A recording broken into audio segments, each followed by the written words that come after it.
Hey everyone, welcome to the Basketball and Beer Podcast, where we talk NBA basketball, drink craft beer, with a special focus on the Chicago Bulls because that's my team. I'm Brennan O'Connor, and today we're going to be discussing Celtics versus the Nets and comparing Kyrie Irving versus Kemba Walker. Who's the better player? Who's the better team player? Who would you want on your squad? Jalen Brown living up to expectations.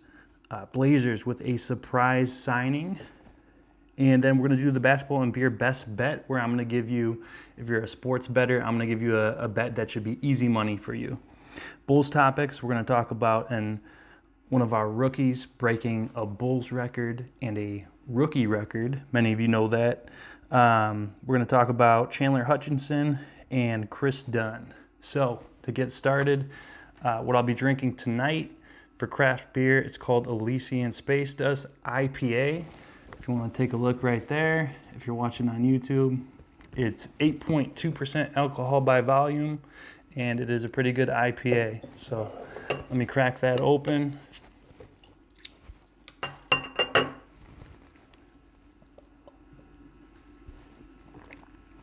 Cheers. All right, so diving right into it. Celtics versus the Nets. The reason I thought to bring up these two teams together is really it just comes down to I wanted to talk about Kyrie Irving versus Kemba Walker. Kyrie is a guy who is a very talented player, and he struggled quite a bit with the Celtics. Not in terms of his numbers. He put up his big stats, but really there was a lot of chemistry issues on that team. So with them losing him and Kemba coming in, there's naturally going to be that comparison between players. Celtics are off to a crazy good start. They're 9-1, number one seed in the NBA right now. And a lot of that's credited to Kemba, not only his skill. He's averaging 25, 5, and 5, which are pretty standard numbers for him. That's what he's been doing for the majority of his career.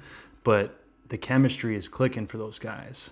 When Isaiah Thomas was on that team couple years ago before his hip injury, and they had wonderful chemistry, were a big time team. He got injured, they shipped him off and brought Kyrie in. A lot of people figured Kyrie's a more talented player. They expected them to excel, but they struggled, and a lot of that came down to chemistry issues. Kyrie took a lot of blame for that, and just something wasn't working there. So my question to you is, who would you pick if you were starting a franchise? Would you pick Kyrie or would you pick Kemba? And who's the better team player? So go ahead and drop a comment with whatever your opinion is on that. Kyrie, you cannot dispute his talent. He's averaging 30 points, 7 assists, and 5 rebounds to start the season with the Nets this year. He's a killer. He's a talented player. The Nets, though, they're not off to a wonderful start. So, again, if it's me, I'm picking, if I'm starting a franchise and I got to pick between Kyrie and Kemba, I think I'm going to go with Kyrie at first because I think he's the more talented player. However, if I was already had a pretty good team with solid pieces, just for chemistry purposes, I'd be going with Kemba. So I think Kyrie is the more talented player with a higher ceiling.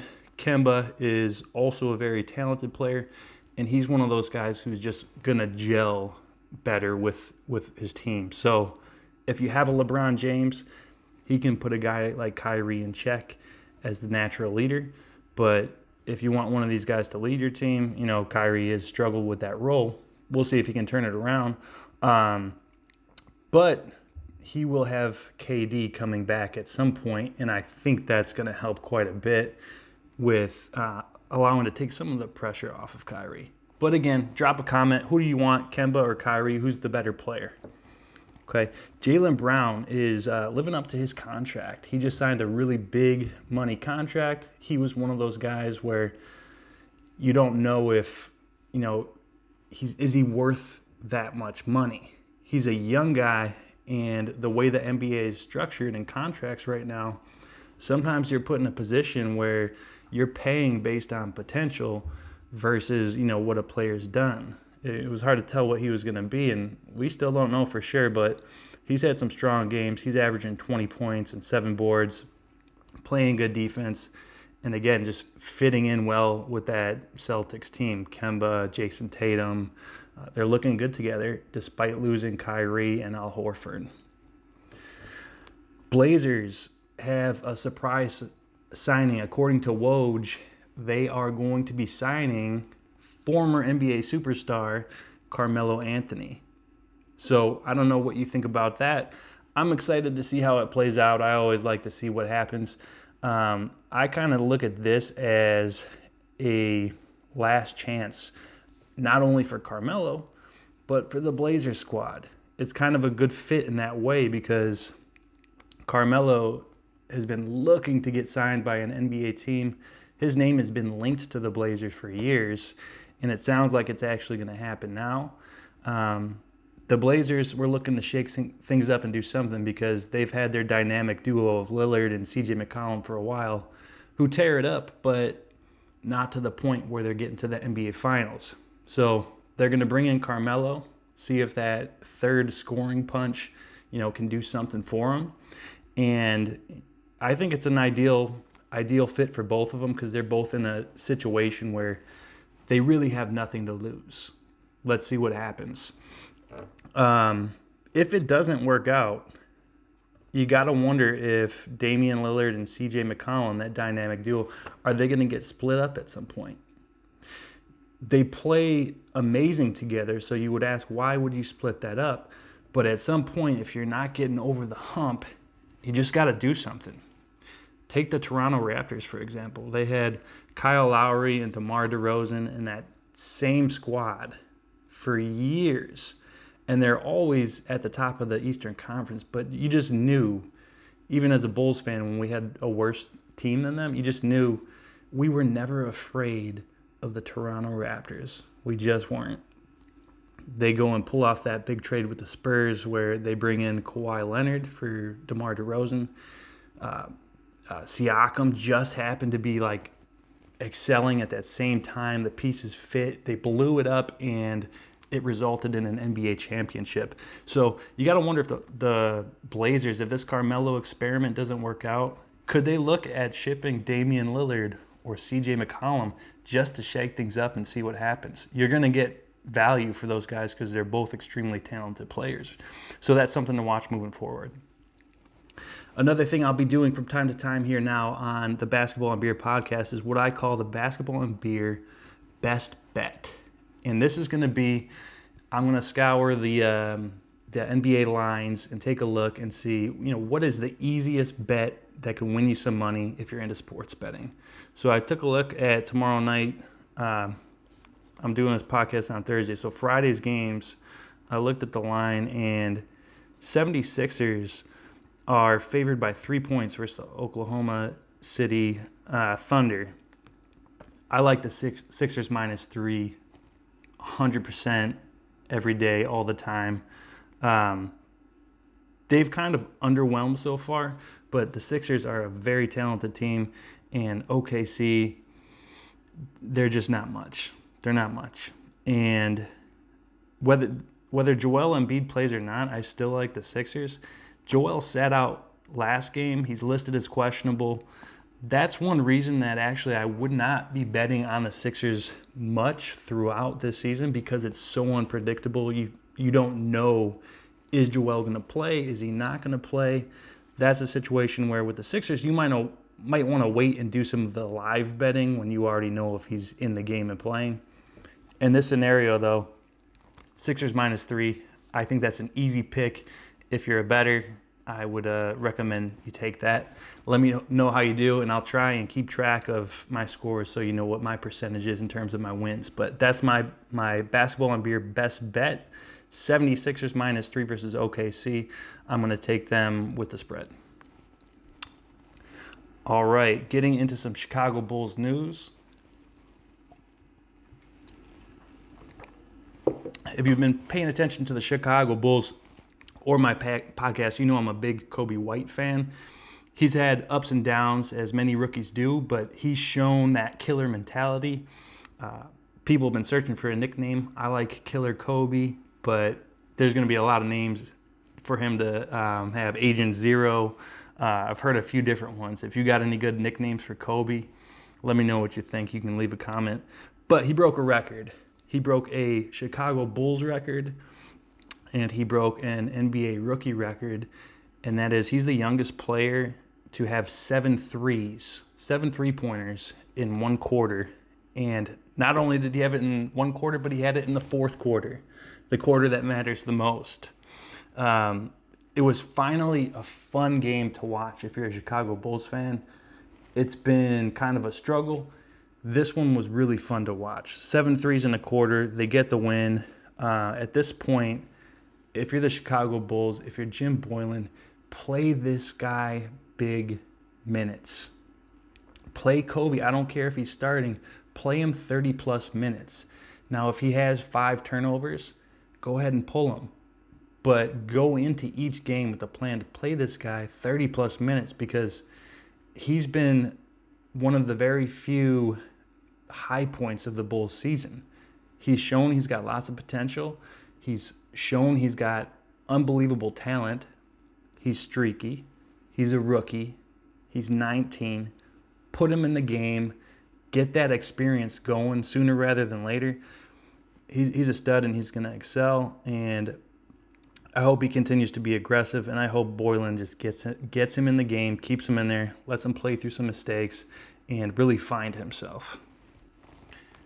Playoffs are back in sight. So the Bulls at 4-7 right now are actually right in that mix for like the 7th seed in the Eastern Conference playoffs. So when you're in the East, you got a losing record. If it's close to 500, you're in the mix for that 8th seed. What a lot of us Bulls fans expected was to be fighting for that 8th, 7th, 6th spot in the East. And as bad as we started, we're right there. We're right there in the mix. So good news there. Chandler Hutchinson. All right, I did not expect much from this guy. And right now, I got to say, he's passing the eye test. And he's passing I'm not a big analytics guy at all, but he's actually passing that test as well.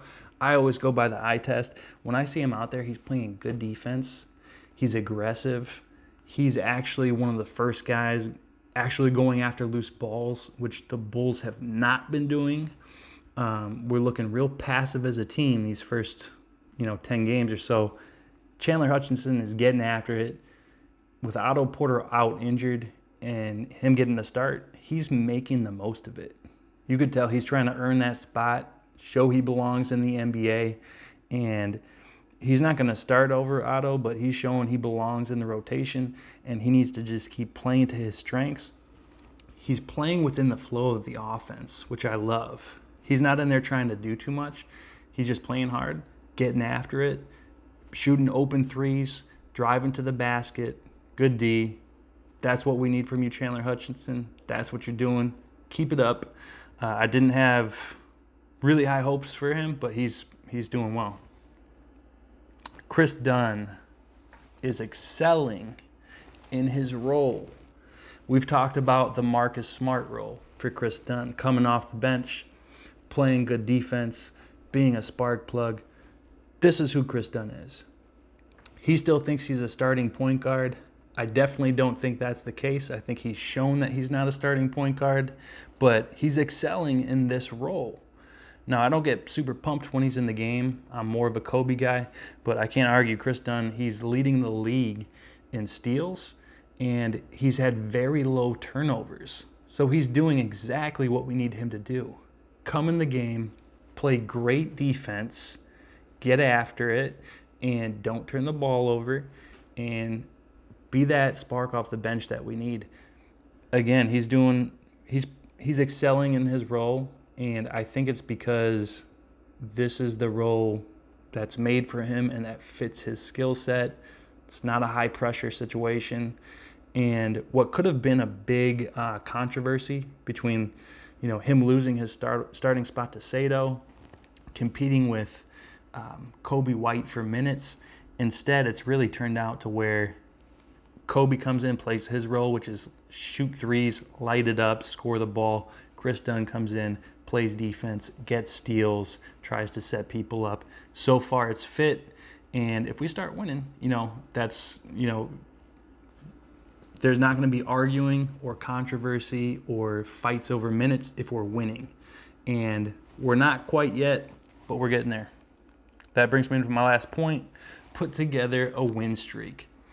I just paused the game. We're playing Milwaukee tonight. Obviously not expected to win this game. Kobe comes in, hits his first 2 3-pointers. I've only watched the first quarter so far. I'm going to watch the rest of it after this podcast. But if we can somehow pull out a win, that would be amazing and be our second win in a row. Not likely, but we finished the first quarter up by 2 or a tie game, I forget. But if we can get a lead and beat the Milwaukee Bucks, those are the kind of things we have to do. Catch a team that's not expecting us to come out with a lot of energy, who's expecting an easy win. We got to pull out some of those wins. And in the NBA, if you can put together a little streak of wins every now and again, especially in the Eastern Conference, you're right in it. Got to keep playing hard despite the slow start. The Bulls are not out of the playoff picture. We got to put together a few little win streaks. We got the Nets coming up on Saturday. That's a winnable game. If we can steal one from the Bucks and beat the Nets, both teams who are expected to be way better than us, that will go a long way in making up for the slow start where we lost to the Knicks and some other horrible teams. So that's what we got to do. All right. I'm going to go ahead and take a drink. Thank you guys for watching on YouTube. Thank you for listening. What I'd like to do right now is take a minute and take a nice deep breath.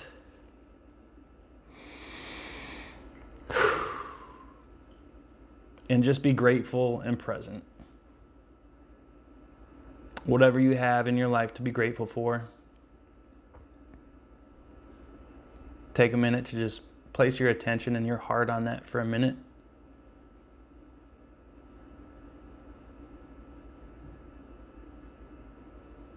And breathe.